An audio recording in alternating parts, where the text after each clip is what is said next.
There are a lot of fantastic characters in The Wire, but the best of them serve to drive home the harsh truths the series shed a light on. There were few shows like The Wire when it premiered in 2002, and there have been too few shows like The Wire since it ended with Season 5 in 2008. Based on author David Simon's experiences as a police reporter, The Wire introduces the various legal and illegal institutions of the city of Baltimore, tracking the drug trade and criminality alongside the police work, bureaucracy, and corruption that go hand in hand. With every season of The Wire comes a look into a different part of the city. Whether that's the public school system, the Barksdale drug operation, the Port Union, City Hall, the police department, or the city paper, each institution appears to be dysfunctional to such a degree that it's sometimes hard to justify their existence. The Wire is so thematically rich that just about every episode can offer some new insight into a new philosophy or understanding of our modern world. There are some greater, overarching themes of the show, and one character exemplifies them better than others. Omar Little was easily the best character in The Wire. No character had an entrance, an arc, and an end like Omar. Michael Kenneth Williams as Omar Little looking to the distance in The Wire. There are plenty of fantastic characters in The Wire, and each has a case to be the best. When it comes down to it, though, it's hard to choose anyone but Omar Little, played by the late, great Michael K. Williams.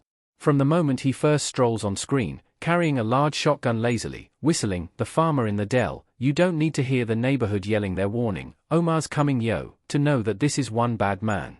When a stash house drops a bag of cash just to get rid of him, you know he's someone special. With his do-rag, cowboy duster, large scar across his face, and tendency to refer to himself in the third person, Omar feels more like a character from an old western movie than inner-city Baltimore. He's like if the man with no name left the desert for the East Coast. Omar isn't just a powerful and feared gangster, he has many layers. An open homosexual man with a soft personal side, Omar is in direct contrast to the hypermasculine persona put on by the drug dealers and criminals he frequently frightens. He's intelligent and cunning, able to survey and make plans as well as he can sharpshoot. Omar also adheres to a strict moral code and refuses to harm innocents and civilians. Throughout the series, Omar gets the best of those who are after him, and whenever the police or the drug organization think they have him, he finds a way out. He's an anti-hero through and through, and it's very easy to root for him. Omar didn't fall neatly on either side of The Wire's cops versus criminals conflict. Omar looked out for himself and tried to stay moral. Omar, Michael Williams, looking sad in The Wire. Despite being a thief, murderer, and drug dealer, Omar doesn't fall cleanly on one side of the moral line in The Wire, because in The Wire, the line of legality is not the same as the line of virtue. In fact, for most of The Wire, Omar directs his hatred at the Barksdale organization because they tortured and killed his boyfriend, Brandon Wright, Michael Kevin Donnell. Most of his crimes come from a place of vengeance rather than greed or hate. He even let brother Muzone, Michael Potts, live after deciding he was not responsible for killing Brandon. Later, his war takes him up against Marlo Stanfield, Jamie Hector, after Marlo sets him up to be sent to prison and later tortures Butchie S. Robert Morgan, Omar's longtime friend and confidant. For almost the entirety of The Wire, Omar is acting as a vigilante, taking on the criminal elements of Baltimore who overstep the boundaries of decency and the unwritten rules of the street. Even when he begins going after Marlo, he doesn't take the money, he burns it instead. Omar is certainly a criminal, but he's also willing to help the police when he feels that someone's actions are unwarranted. He helps Bunk Moreland, Wendell Pierce, and Jimmy McNulty, Dominic West, on more than one occasion and even takes the stand to send people who have wronged him to jail. He looks out for himself, but he also takes care never to do anything that someone would consider unconscionable. The Wire's best character confirms neither the show's heroes or villains were fully right. No one institution in The Wire has a solution for the ills of society. There are no heroes in The Wire. The show takes great pains to show that. Even the organizations that are ostensibly there to help, i.e., the Baltimore Police Department, are filled with corrupt, lazy, violent, and selfish individuals who are more interested in abusing their power than protecting people. The Wire is suspicious of all institutions, whether they be legal or illegal, and no one answer is ever right.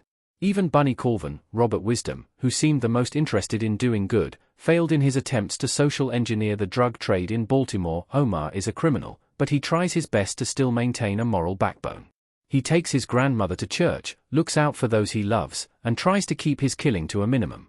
At the same time, he's not a straight hero either. Bunk calls him out on this in Season 3, telling Omar that he grew up in this neighborhood too, and it used to be close-knit. Now it's just violence, and whether he has a code or not, Omar is partially responsible for the atmosphere. No one is a hero in The Wire, and the villains have histories too. Omar reveals both sides of that coin. The Wire drives home this message with other characters, but Omar is the best example. Omar shows the goodness in bad people, and the baseness of being a vigilante. Omar, Michael Williams, holding a shotgun and staring off into the distance in The Wire. The idea that no one is completely a hero or a villain is an idea exemplified by just about everyone in The Wire. The ostensible main character, in Season 1, at least, McNulty, is far from the Boy Scout cop of other police dramas. Omar exemplifies this idea better than anyone, however. A violent and dangerous criminal, people fear Omar, and yet, he has a kind and respectful side. There's clearly a part of him, a large part, that is only doing what he knows to survive, while attempting to cause as little havoc as possible. In the same breath, he's still setting a horrible example for the neighborhood. Bunk lets Omar know that he saw some young kids playing the other day, each one claiming they wanted to be Omar in their game. He may be a folk hero to some, but he still commits violence, steals, and is involved with an element that harms his community. Omar is neither a complete hero nor a complete villain, a harsh truth about people that The Wire constantly illustrates, and it's never more clear than with Omar Little.